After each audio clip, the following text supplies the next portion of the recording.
Erev Tov, très cher pasteur Manhattan. Shalom, shalom, Chaim, shalom, Lecha, Baruch Hashem, Erev Tov Gam Lecha. Merci beaucoup, je suis très très heureux de te retrouver ce soir, et très cher pasteur Manhattan, pour une nouvelle étude relative à la Torah orale. Nous allons ce soir continuer notre étude. Nous avions commencé, nous en sommes, si je ne me trompe pas, à la 5e étude. Est-ce juste? Oui. Ok, 5e étude. Voilà. 5e étude, ce soir, qui va porter sur la structure d'une page de Talmud. Ouvrons notre étude.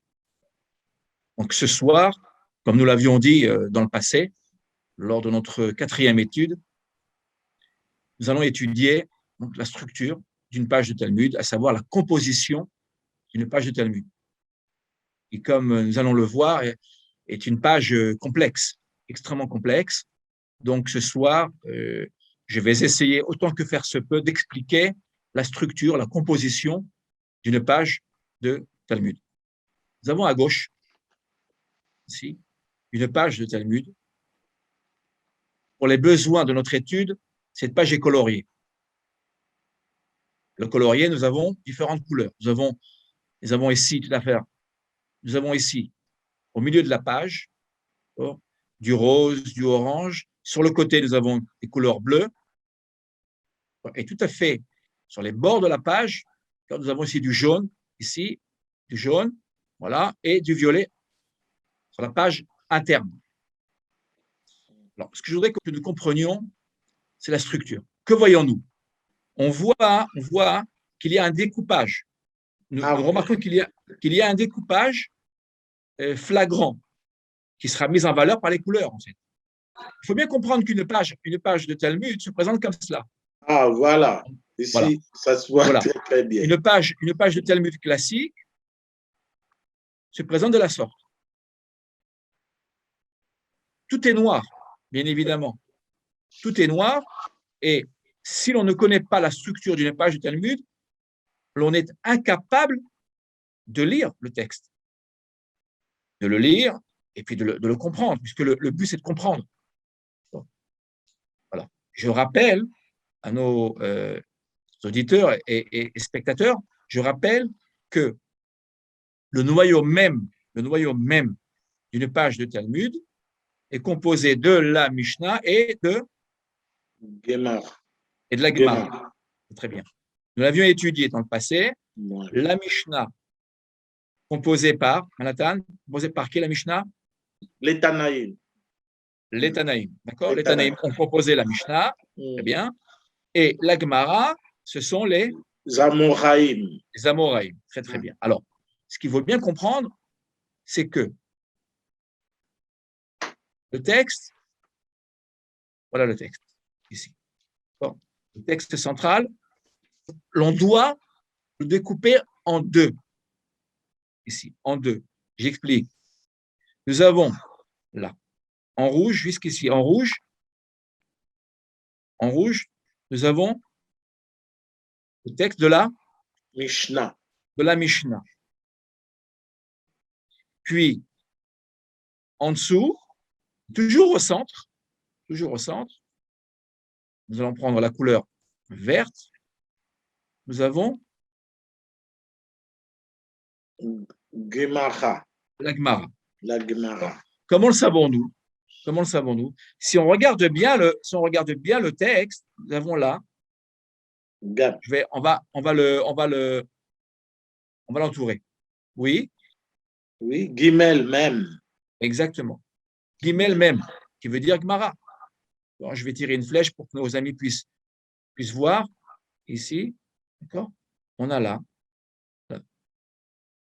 Gimel même. Nous sommes aidés, d'accord? Pour lire le texte. Il y a donc une différenciation, une distinction entre la Mishnah, qui se trouve au centre et en haut, et la Gemara, qui se trouve toujours au centre, mais en bas. Mais qui suit immédiatement la Mishnah.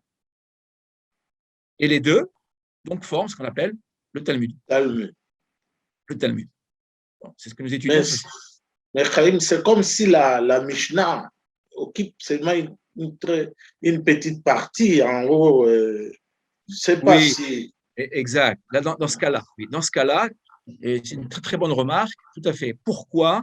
Car il y a un principe que nous avons déjà évoqué, Manhattan, qui est celui de la concision. D'accord? On est concis, les sages sont concis. Ils mesurent leurs propos et ils n'aiment pas, comment dire, aller dans tous les sens. Ils ont une pensée qui est concise, qui est précise et concise et qui sera développée par les Amoraïm. On le voit, au niveau quantité. J'ai très bien compris ta question. Tout à fait. Voilà. Exactement. Ce soir, on n'entrera pas dans le contenu du message. Nous le ferons une prochaine fois. Ce soir, nous nous attachons à comprendre la structure, la complexité d'une page de Talmud. Bien. C'est la dimension qualitative et quantitative.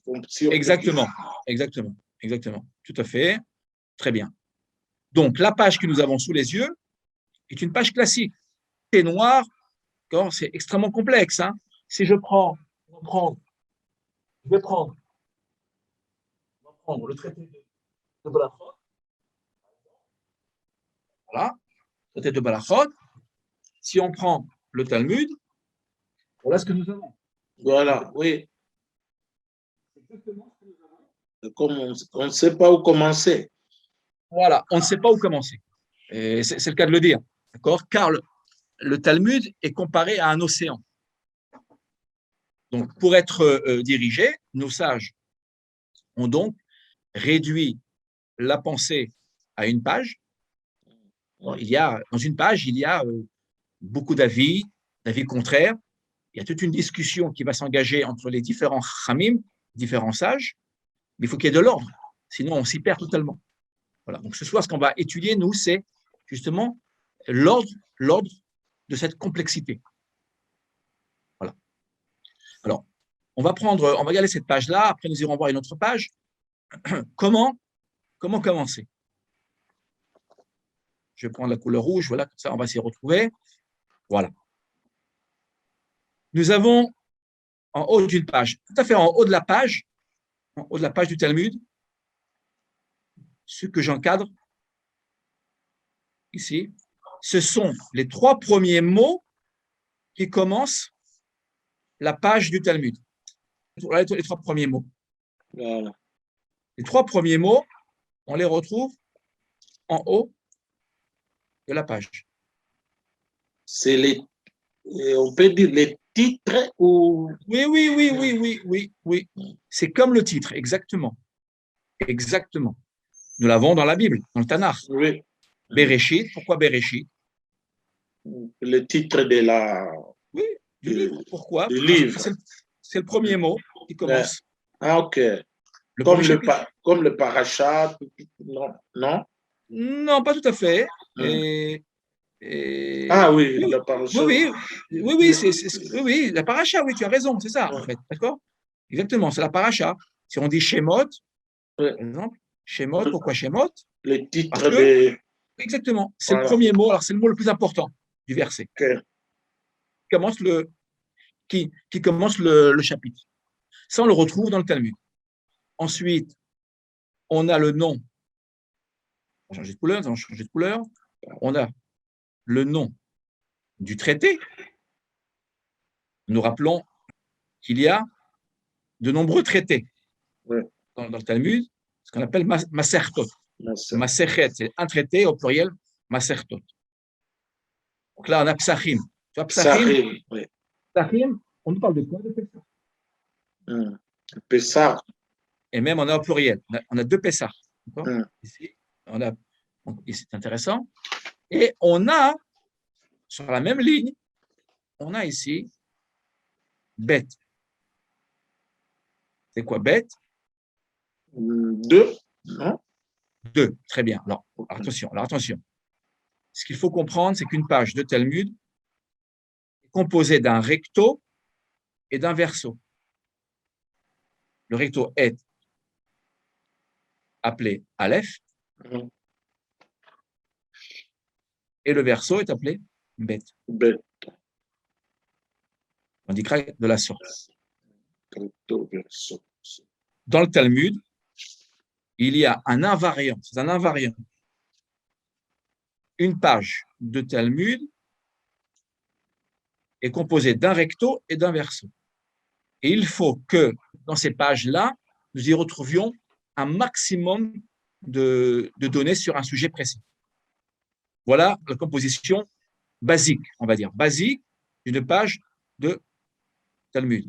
Donc, je répète, en haut, il faut bien le retenir, ça je demande qu'on le retienne bien, en haut, donc ici, là, voilà. Nous avons ici donc la Mishnah, et c'est donc l'enseignement oral des Tanaïm, il y a de cela plus de 2000 ans, hein, nous l'avions vu, je ne reviens pas sur les dates, et plus bas, nous avons la Gemara, qui suit immédiatement et qui vient compléter, d'accord? Gemara veut dire l'igmor, qui veut dire compléter. Compléter, certains diront finir, pas vraiment finir, on va dire compléter, dans ce sens-là. Compléter la pensée des Tanaïm. Ce sont donc les Amoraïm qui vont compléter. Mais attention, on ne s'arrête pas là. On continue dans le temps. On continue à produire de la pensée, si je puis dire. On ne s'arrête pas là. Tu remarqueras, juste une remarque, le mot or que tu vois là, ici là, or, le mot or qui est ici, tout à fait en haut de la page, c'est le mot qui apparaît pour la première fois. Bereshit. Non. Non. C'est le premier mot qui apparaît ici sur la page. C'est la page du Talmud. Exactement. Ah d'accord, bon. Voilà, d'accord. Je suis très centré. Voilà. Tout cela pour qu'on puisse s'y retrouver. Il faut bien comprendre une chose, c'est que cet enseignement qui est écrit, nous l'avions vu, pour le préserver de la disparition. À l'origine, les sages connaissaient tout cela par cœur. Donc, dès que un sage, encore aujourd'hui, dès qu'il entend Or les Arba'a Asa, ça veut dire au soir du 14e jour, ben, qu'est-ce qui se passe? En fait quoi? En fait, la fête de Pessah. Pessah, ouais. Alors, dès que un sage, un rabbin, les rabbins sont des spécialistes du Talmud. Pour être rabbin, il faut connaître le Tanakh et le Talmud. Les rabbins suivent de nombreux cours, c'est une formation extrêmement poussée, extrême, dirais-je, une formation poussée, oui, dirais-je, sur le Talmud. Formation qui se focalise sur le Talmud et, en règle générale, à force de l'avoir lu, de l'avoir étudié, dès que l'on dit à un rabbin « Or, les Arba'a Asa », au soir du 14e, il comprend tout de suite, du 14e jour, qui va ouvrir la fête de Pessah, de la Pâque juive. Chaim, les or là, c'est lumière. C'est vrai, tu as raison, mais c'est une expression, je n'entrerai pas maintenant, ce serait trop long, c'est une expression toute faite qui signifie au soir de. D'accord? Une contraste. Oui, exactement, absolument. C'est une expression qu'on emploie encore aujourd'hui. Ah bon. D'accord? Et dans les milieux religieux. Et dans les milieux moins religieux, l'expression est moins bien connue. Voilà.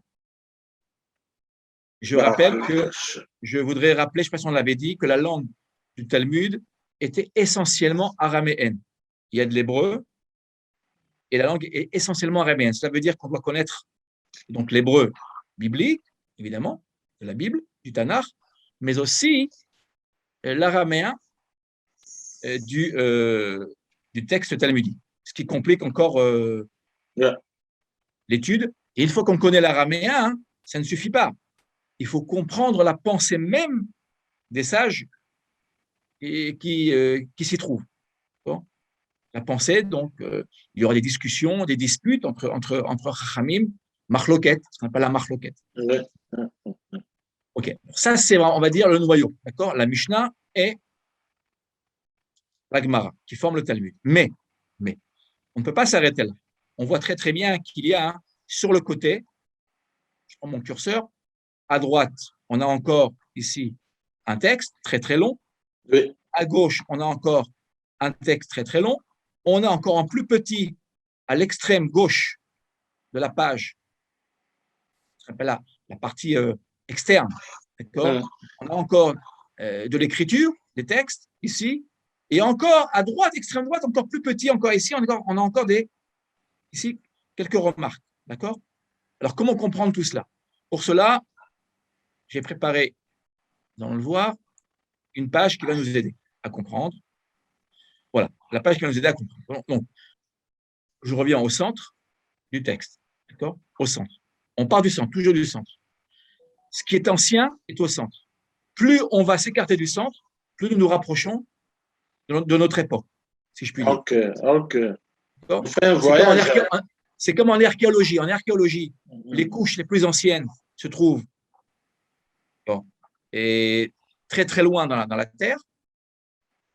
Toutes les couches sont profondes. Les couches les plus profondes, d'accord, nous indiquent un temps passé. Et les couches les plus élevées sont les couches les plus proches de nous. Voilà. Donc là, dans le texte du Talmud, tout ce qui est au centre nous renvoie à un temps passé, très très loin. Donc là, si j'appuie là sur le jaune, voilà, nous avons là la Gemara. La Gemara. On est toujours au centre, hein, je rappelle. Je reviens au texte. On part du centre. Voilà. Là, au centre, donc on a la couleur jaune. On a colorié pour s'y retrouver. On a la Gemara. Gemara et Gemara. Si on prend le bleu, en effet, tout à l'heure, tu as fait remarquer que le texte était relativement court. Oui. Je clique sur le bleu, on aura la Mishnah. Et en dessous, on a de nouveau la Gemara. Et d'ailleurs, je rappelle que la Gemara est indiquée par le guimel est le même. Gemara. Gemara. Cela nous aide à mieux comprendre le texte, à s'y retrouver. Alors, maintenant, j'ai une question à te poser. Attends, on va revenir. Je vais revenir en arrière. Pourquoi avons-nous ici du jaune, Gemara, Mishnah et Gemara? Et de nouveau en bas, regarde bien en bas. Mishnah en bleu et Gemara. Pourquoi la Gemara ici commence la page? C'est l'inverse qu'on a commencé ici. Avant, c'était Mishnah, mais regarde. ici, on voit la Gemara. Oui. Exactement. Regarde bien. Là, nous avions, tout à l'heure, nous avions commencé par la Mishnah. Mishnah, oui. D'accord? Et la Gemara. Là, nous avons le contraire. A priori. Je dis a priori. On commence par la Gemara, Mishnah, Gemara. J'explique, regarde bien. Comment lit-on une page de Talmud? On commence par le haut. Oui. Avons-nous en haut, regarde bien. Qu'est-ce qui est marqué là? Perek Sheni. Perek Sheni. Ça veut dire quoi, Perek Sheni? Ça veut dire ceci. Ça veut dire bête. Bête. Ok. Ça veut dire quoi, bête? Deux. On avait deux. Ou alors, recto et. Ah oui, verso. Oui. Verso.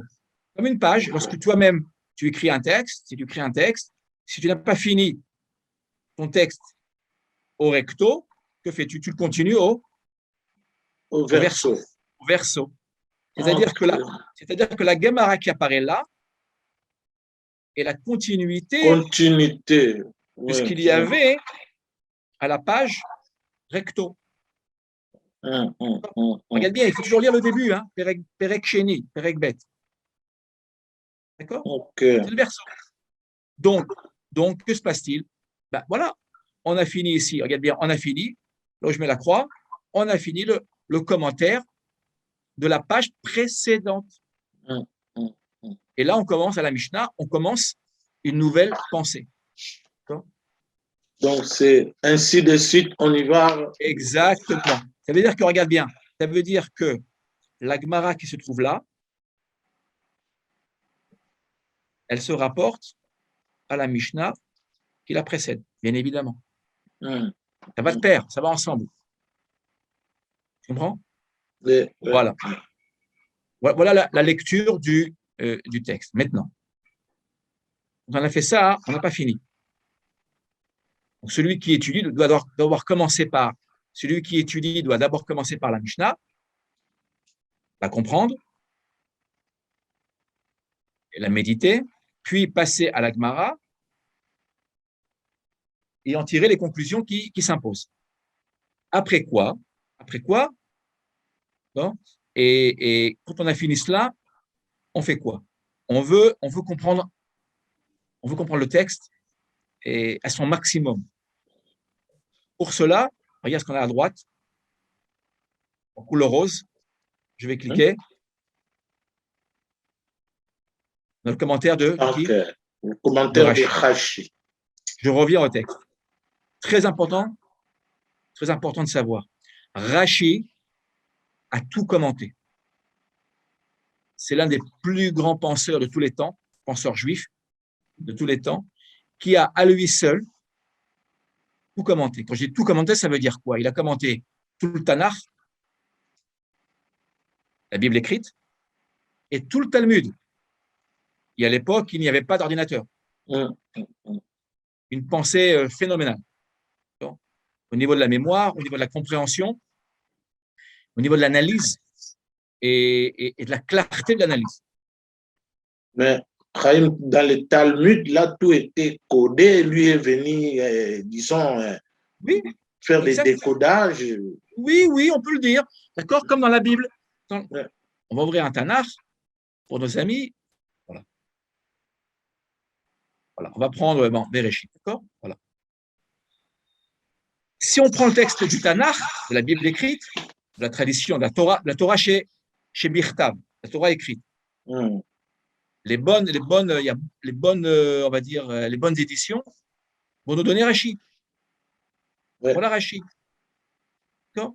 Qui va donc nous expliquer ce que signifie chaque mot, chaque verset.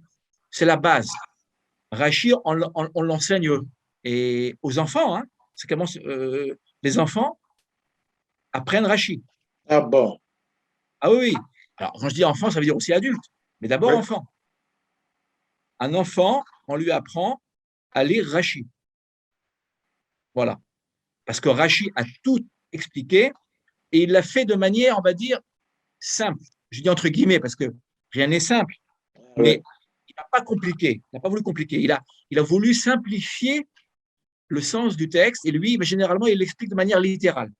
Dans la dimension du pshat. Du pshat, ce qu'on appelle le sens obvi. Okay. Donc, le sens obvi, c'est-à-dire le sens du pshat, le sens littéral. Rashi a donc tout commenté dans le Tanakh, tout le Tanakh, toute la Bible hébraïque. Les 24 livres de la Bible hébraïque, il les a commentés, ce qui est en soi une performance. Mais il ne s'est pas arrêté là. Il a aussi commenté tout le Talmud. C'est exceptionnel. N'oublions pas que Rashi vivait à Troyes, en France, en Champagne. D'où est issu le champagne, que nous buvons, pour ceux qui boivent le champagne, était en fait vigneron. C'était son métier. Il avait un métier. Et donc, il travaillait. D'un côté, il travaillait les vignes. De l'autre côté, il écrivait, il enseignait. C'est Rashi. Imagine-toi, d'accord, une vie bien remplie. Donc, Rashi, ce qu'il faut retenir, lorsqu'on prend une page de Talmud, Rashi sera toujours à la droite du commentaire de la Mishnah et de la Gemara, ce qu'on appelle la page interne. Toujours à droite. Quand tu prends une page de Talmud, toujours, tout ce qui est à droite, c'est Rashi. C'est Rashi. Prenons l'exemple, cet exemple-là, ici. On revient à notre page classique, la page noire, noir et blanc. Voilà. Ici. Voilà. Ici, on va le voir. parce qu'ils l'ont indiqué. Voilà. Toute cette partie-là, c'est Rashi. C'est marqué là. Commentaire de Rashi. Rabbi Shlomo ben Yitzhak. Voilà. Je ne sais pas si c'est très, très visible, si tu arrives à le voir. Oui. On va agrandir la page. Voilà. J'ai agrandi la page. Donc, commentaire. Voilà. Le commentaire de Rashi se trouve toujours à l'extrême droite de la page. Toujours. Regarde bien ce que je fais, je descends. Oui. D'accord? Et on ne peut pas étudier le Talmud sans Rashi. De la même manière qu'on ne peut pas étudier la Torah ou le Tanakh sans Rashi, tu le remarqueras, très souvent, je fais référence à Rashi. Très souvent. Il nous aide énormément à comprendre le texte. Eh bien, il en est de même pour le Talmud. Si on veut comprendre la Mishnah et la Gemara, il faut donc se rapporter au commentaire de Rashi. Il va expliquer chaque mot, la racine de chaque mot, le sens de chaque mot, et il nous aide. Pourquoi? Quelle est l'inquiétude de ces grands commentateurs, de ces grands enseignants, de ces grands sages? Leur inquiétude, c'est la transmission. Imaginons un instant, imaginons que nous, toi, Manhattan, et moi, Chaim, et nous tous, nous n'ayons reçu que la Mishnah et la Gemara. Quel est le problème qui peut se poser? Qu'on n'ait pas, et qu'on n'ait pas Rashi, par exemple. Sans commentaire.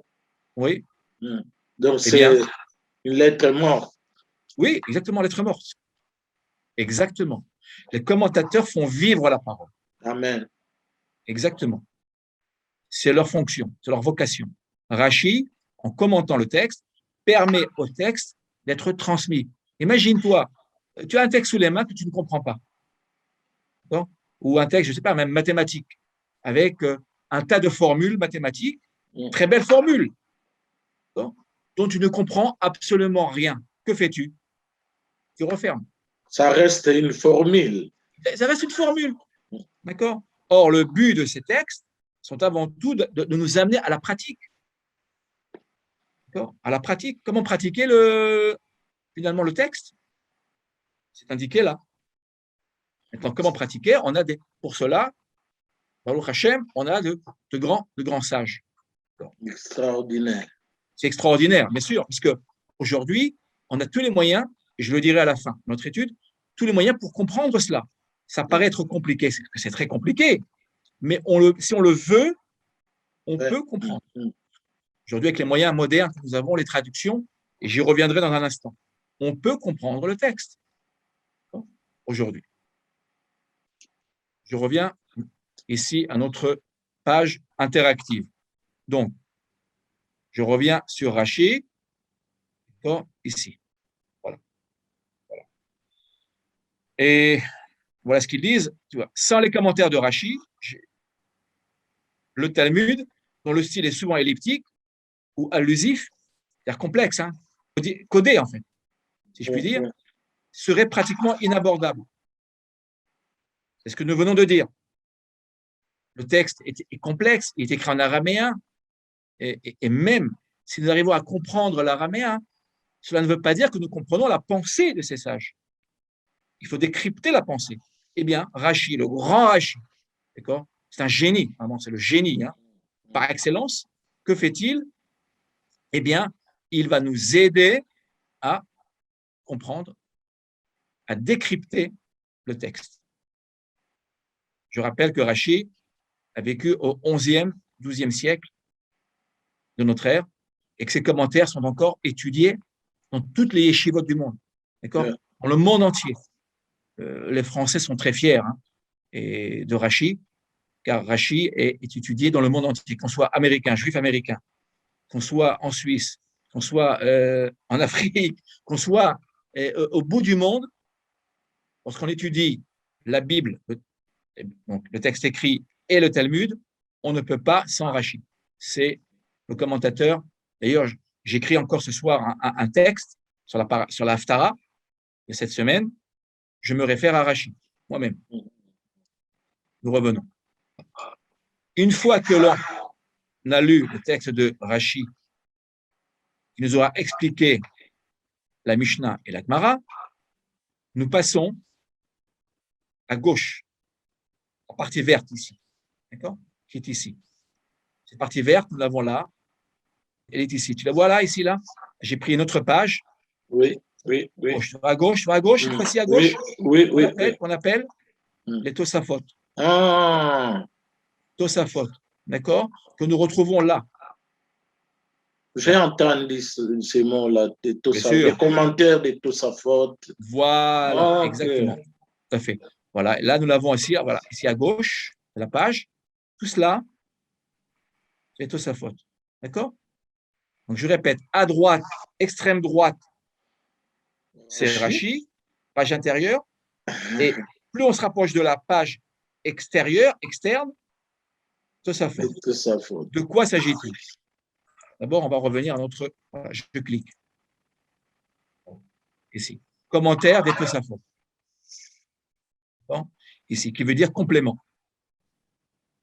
La racine étant Tosafot, la racine en hébreu étant Yud. Sa mère. Et on retrouve le nom de Yosef. De Yosef, de Joseph. Exactement. Okay.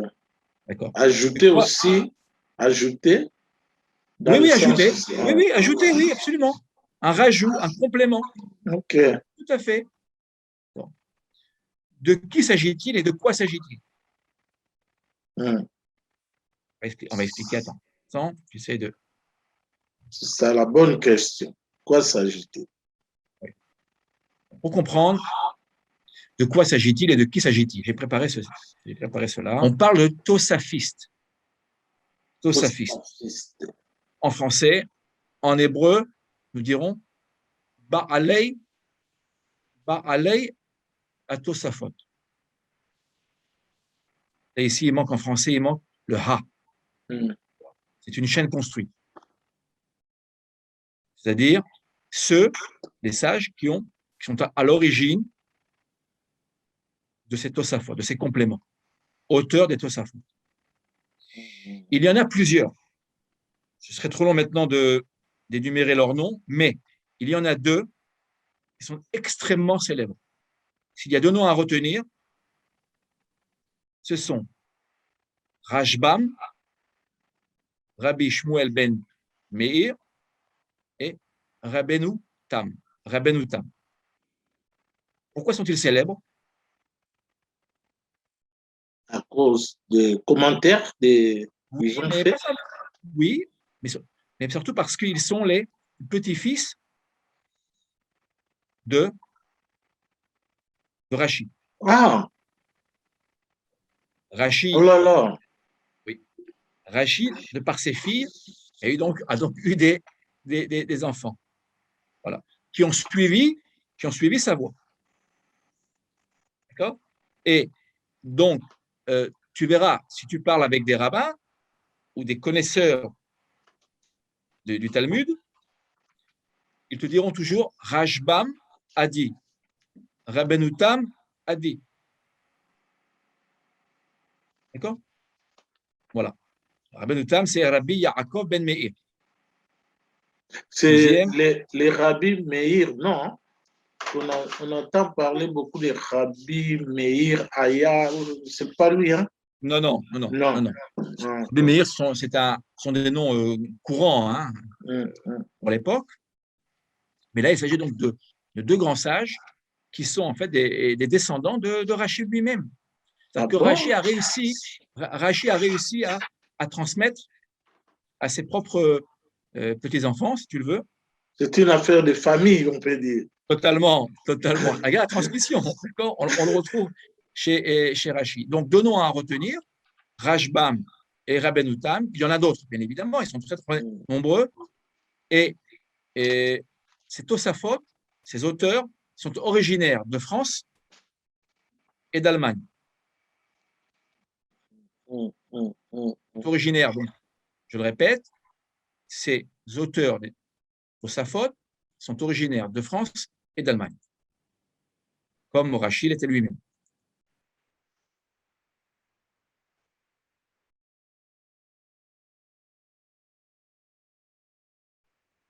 Revenons à notre texte, ici.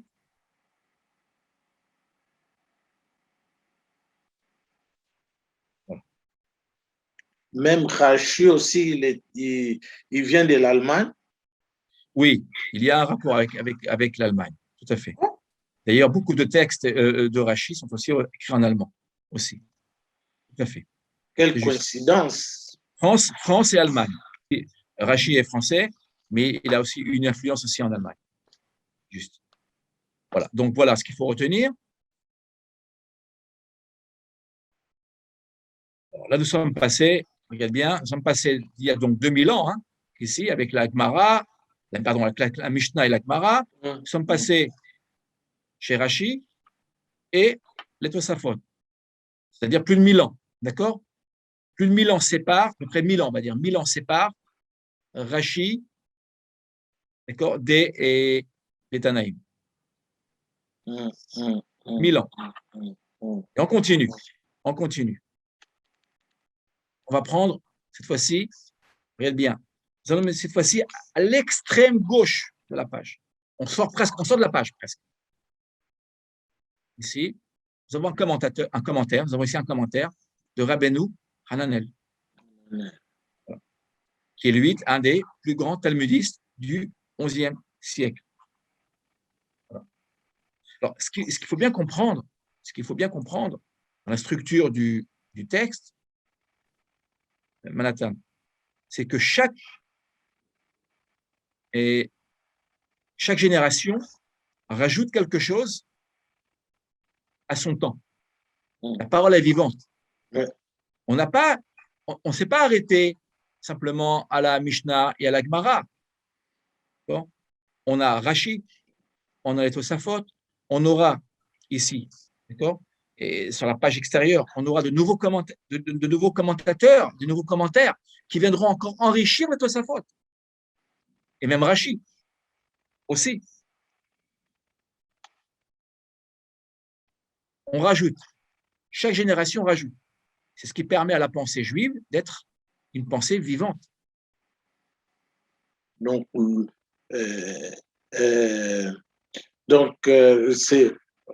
c'est pas une doctrine, donc la continuité. Voilà. Totalement. Et alors, évidemment, la page là s'arrête, évidemment.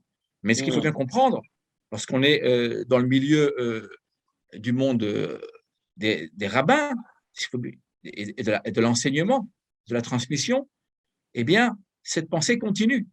On a en Israël, là où je vis, il y a de nombreux sages, de nombreux rabbins qui continuent à développer la pensée de Rashi dans le Talmud, qui continuent à développer la Mishnah et la Gemara. Il faut bien comprendre, ça ne s'arrête jamais.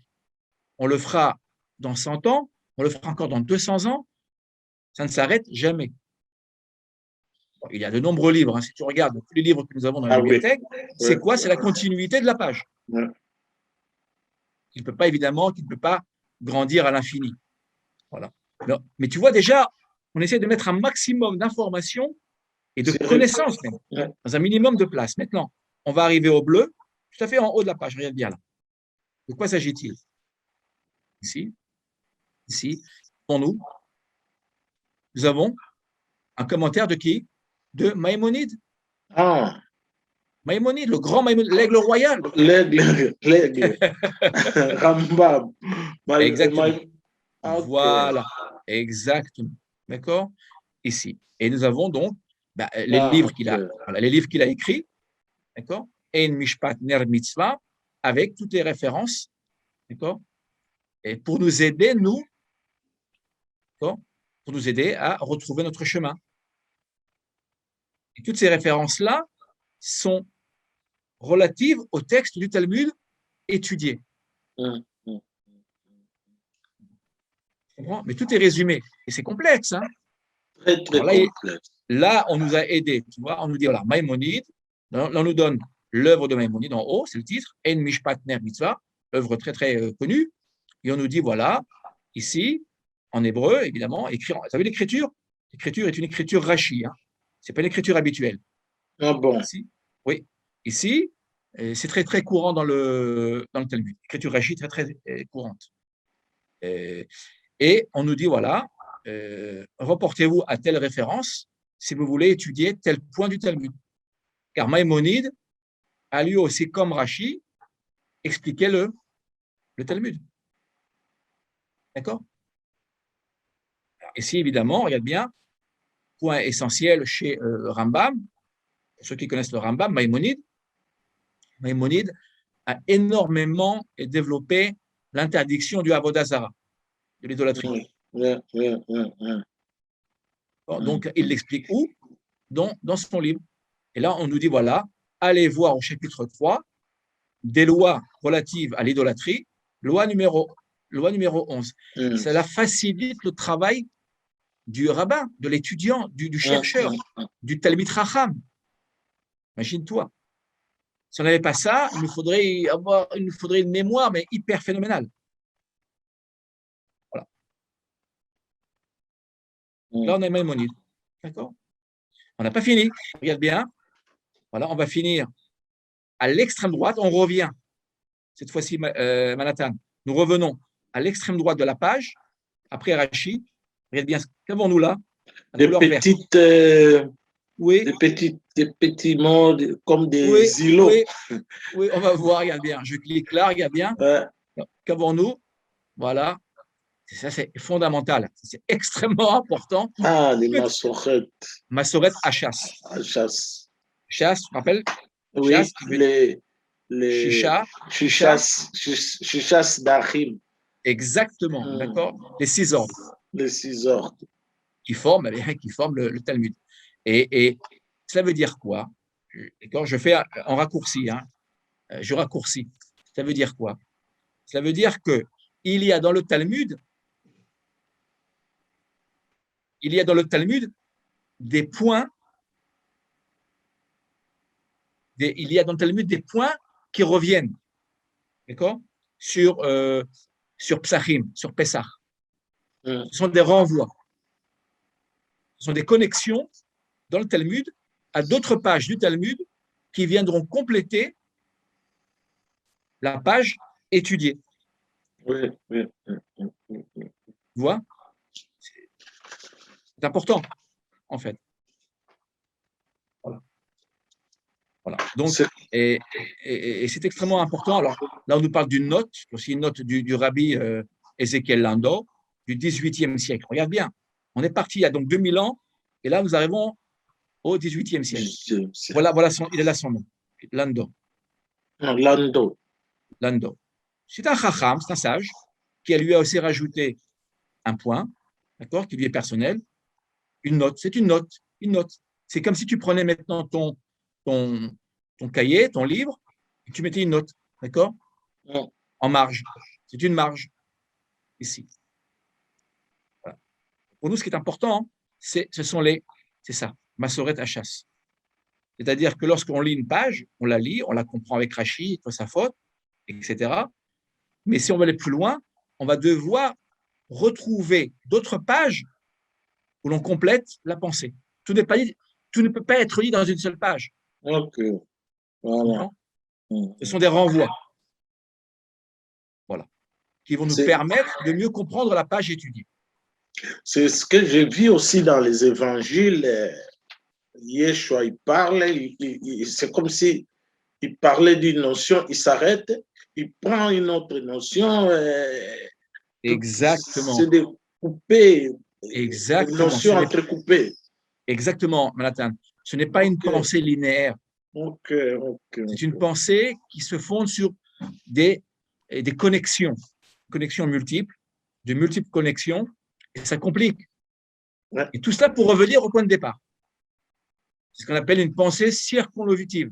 D'accord? C'est une circonvolution. Voilà. Donc, une spirale, si tu le veux.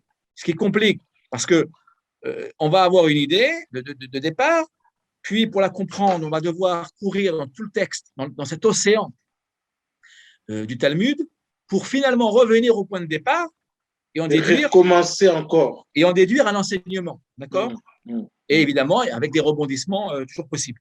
Donc, une pensée infinie. Quelle richesse!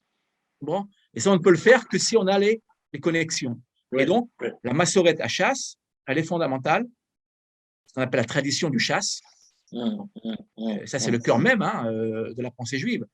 Si on n'a pas toutes ces références, toutes ces connexions, on a beaucoup de mal à le faire. D'ailleurs, nous le faisons beaucoup dans le texte du Tanakh, nous-mêmes. Ouais. Moi-même, c'est ce que je fais. On ne peut pas comprendre un verset biblique, de Béréchit, par exemple, parfois, de la Genèse, sans être allé parfois chez le prophète Jérémie. Même si la connexion paraît parfois troublante, énigmatique, parfois un verset qui se trouve très très loin, fait écho au verset étudié. Donc, on remonte au temps, on retourne. Exactement. C'est Abraham marché. Exactement. On est à perpétuel mouvement. Il y a un mouvement, oui, il y a un mouvement, nous l'avions vu je crois, il y a de cela, plusieurs mois, lorsqu'on avait fait notre 4e partie, il y a ce qu'on appelle une pensée vivante, mouvante, qui est toujours dynamique. Voilà. Ces connexions-là nous le prouvent. Baruch Hashem.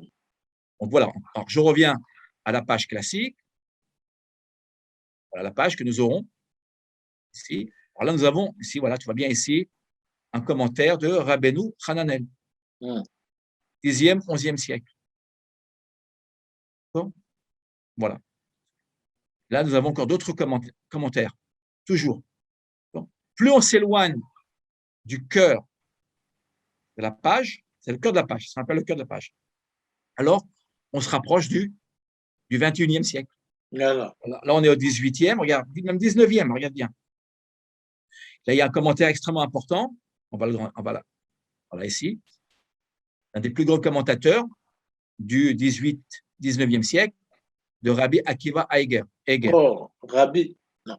Akiva, ou un autre? Non, c'est 18e, 19e. Ah, 18e. On est très, très loin du Tana, d'accord? Okay. Le Rabbi Akiva, exactement, il a le même nom. Voilà. Oui. Il a le même nom. Mais là, on a regardez, écrit en tout petit, ici un commentaire. Ce qui importe, ce n'est pas la longueur, ce n'est pas la grandeur, la longueur. D'abord, ce qui importe, ce n'est pas la longueur du texte, et ce n'est pas la grandeur des lettres. D'accord? C'est la profondeur de la pensée. Tu vois, c'est que regarde, quand tu regardes, après tout, ça paraît être dans la marge. Si. C'est écrit tout petit, regarde bien, c'est écrit tout petit. D'ailleurs, tu remarqueras, regarde bien, un point important. Quand on est au centre, l'écriture est grande. Oui. Pourquoi? C'est le cœur, même de la pensée. Plus on s'éloigne du cœur, regarde bien, que se passe-t-il? Ça va en diminuant. En diminuant. Diminuer. On se rapproche de la page, d'accord? Vraiment des bords de la page. On se rapproche des bords de la page. C'est écrit en tout petit. C'est l'ordre décroissant. Oui, l'ordre décroissant, tout à fait. Mais apparemment, quand on a le Talmud, on aurait dit, bon, commencer à droite, pas au centre. Oui, c'est vrai, mais c'est la manière de lire le texte. Voilà. On part du centre. Là, nous avons cette page-là. Je vais revenir là, voilà, la page classique. Voilà, une autre page. Mais la structure est la même. Bon, voilà. Là, on retrouve ici. On retrouve ici la Gemara. Pourquoi? Parce qu'elle vient. Bon, elle vient de la page précédente. Exactement. D'accord? Là, nous avons ici la Mishnah. Ce petit bout-là, c'est la Mishnah. Ce petit bout-là. On va le noter. Attends, on va le noter. Soit clair. On recommence.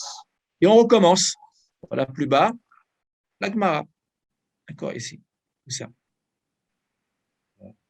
D'accord? C'est la Gemara. Et évidemment, à droite, c'est Rashi. Ça, il faut bien le retenir. Baruch Hashem. Pour finir, on va revenir à notre ici. Voilà. Attends, je vais prendre mon. Pour finir, nous ne pouvons pas ne pas parler nous ne pouvons pas ne pas évoquer le grand talmudiste, le rabbin Adin Even Israël Steinsaltz, Ah, c'est lui. absolument, qui a, à lui seul, avec toute une équipe, qui a traduit, commenté, annoté tout le Talmud. Tout le Talmud, que j'ai d'ailleurs derrière moi, tout le Talmud qui est ici, c'est le Talmud de Steinsaltz, que nous voyons là. Un travail qu'il a commencé seul en 1965, je ne me trompe pas, et qu'il a fini en 2010. 65 à 2010, c'est combien? 65. 1965 à 2010, il a à lui seul, donc il a travaillé. C'est une équipe, évidemment, mais c'est son travail à lui. Alors, ça suppose d'avoir des connaissances en linguistique, en botanique, en physique, en chimie, d'accord, il faut être un homme de science, Oui, oui, de oui, langue, oui, oui. de culture générale. Le Talmud traverse tous les domaines possibles et inimaginables. Talmud. Et son Talmud est aujourd'hui traduit dans à peu près toutes les langues européennes, à savoir l'anglais, l'allemand, l'italien. Il n'y a pas longtemps, il a fini la version italienne et du Talmud Ah, que la version italienne.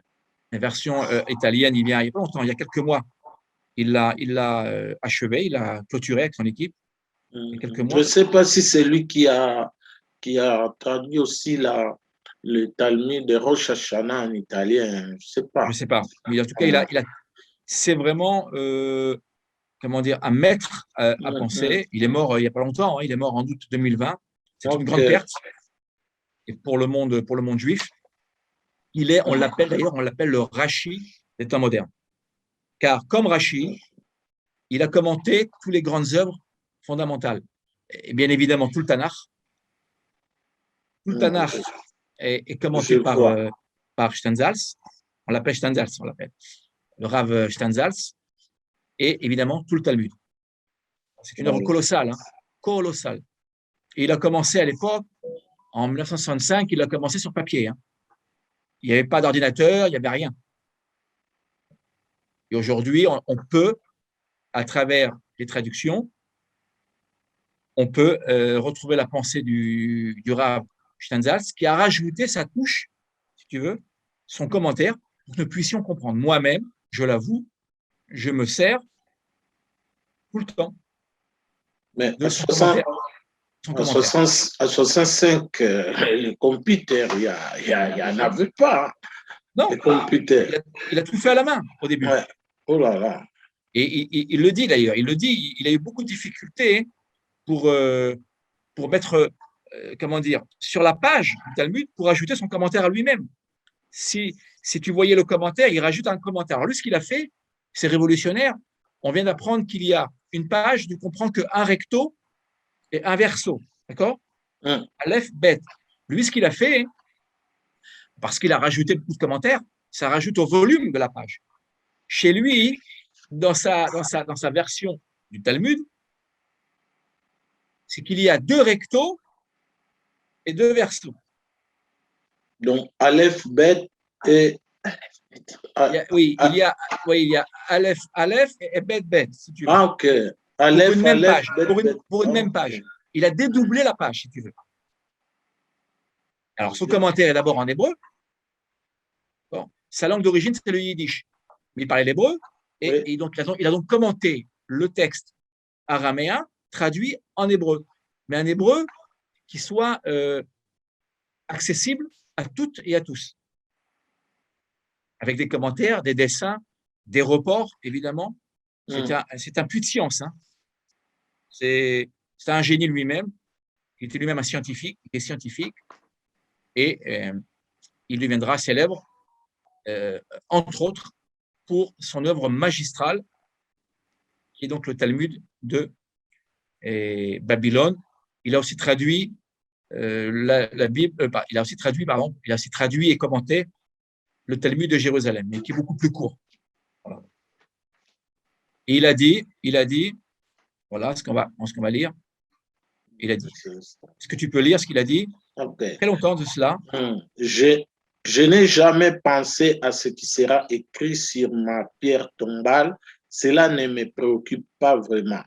Mais je suis soucié de ce dont on se souviendra. J'ai fait quelque chose, mais je n'en ai pas fait assez. Je n'ai même pas fait une fraction des choses que je voulais faire. J'ai écrit tel et tel livre, c'est bien. J'ai donné telle ou telle conférence, c'est bien.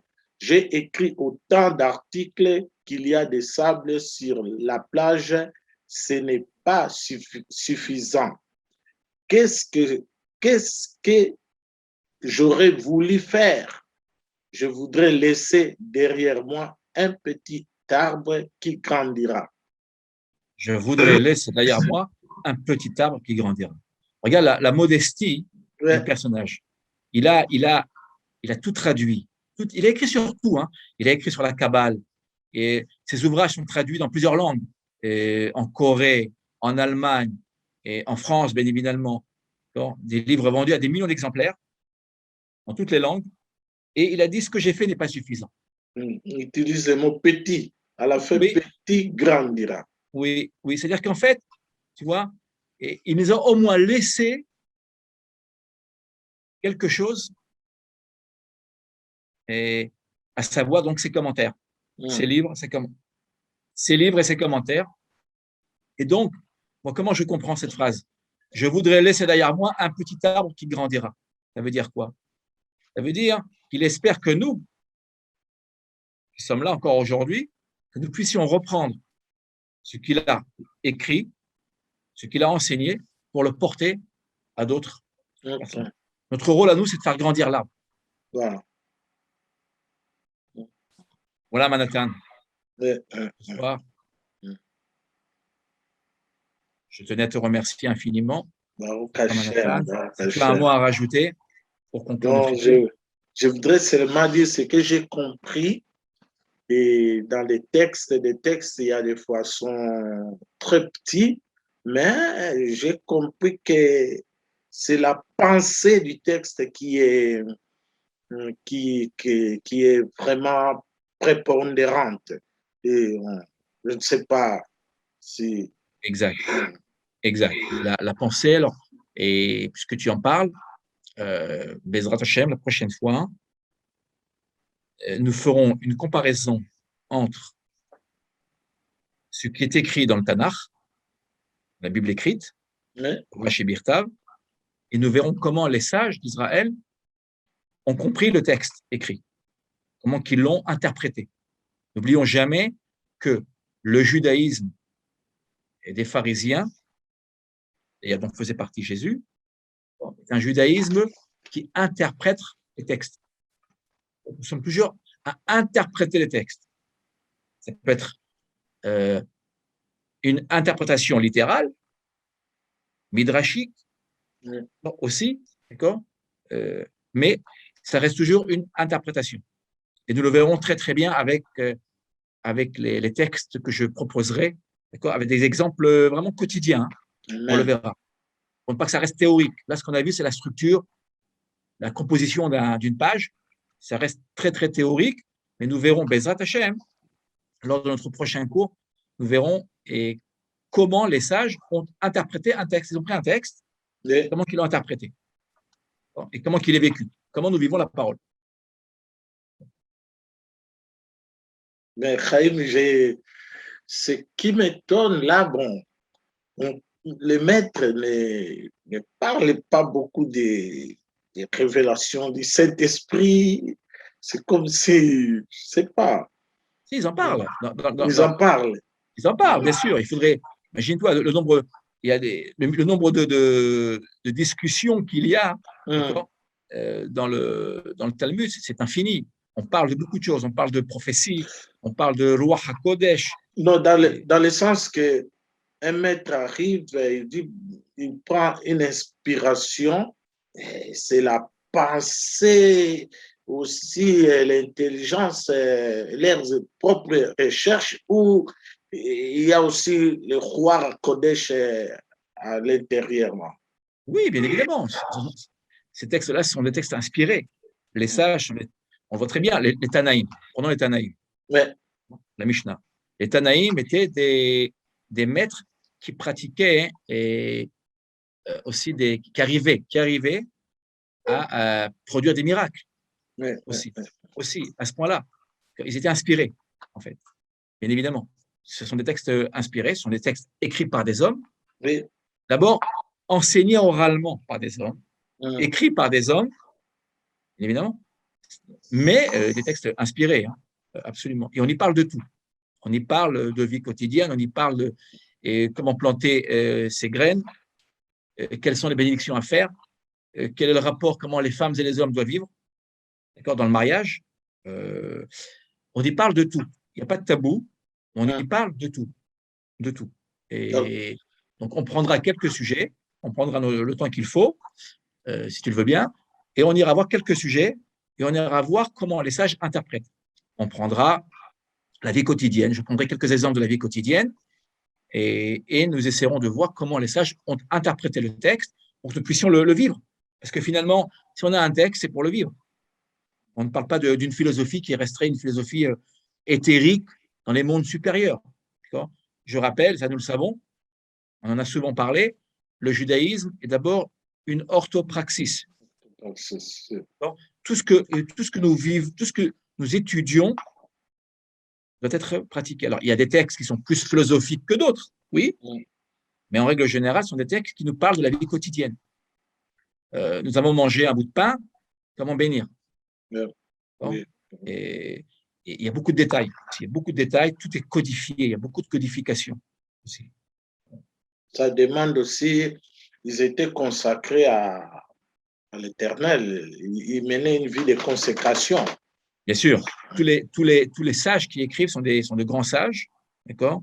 On ne rapporte pas un texte ou un commentaire d'un sage qui ne serait pas sage, quoi, je veux dire.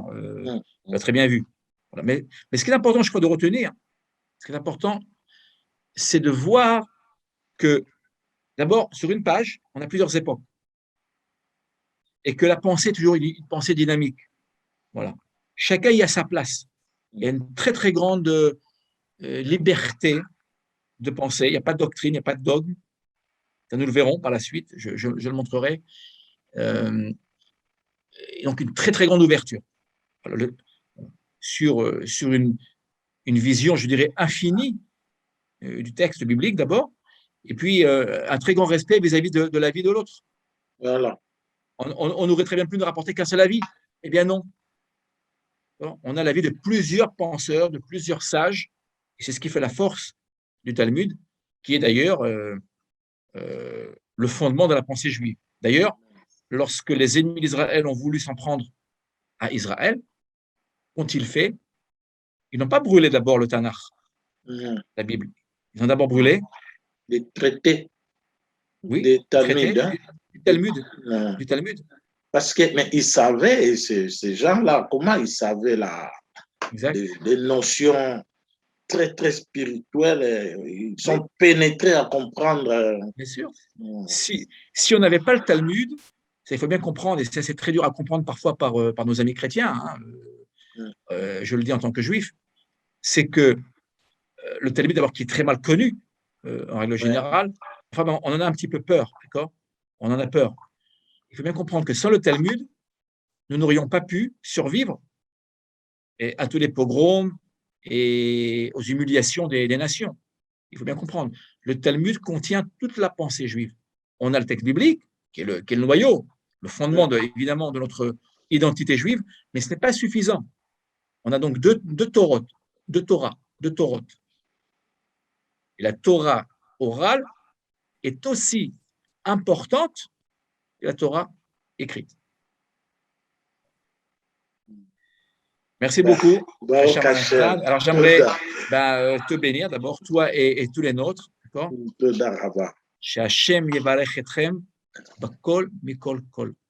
Que l'Éternel te bénisse, vous bénisse et nous bénisse en tout. Voilà.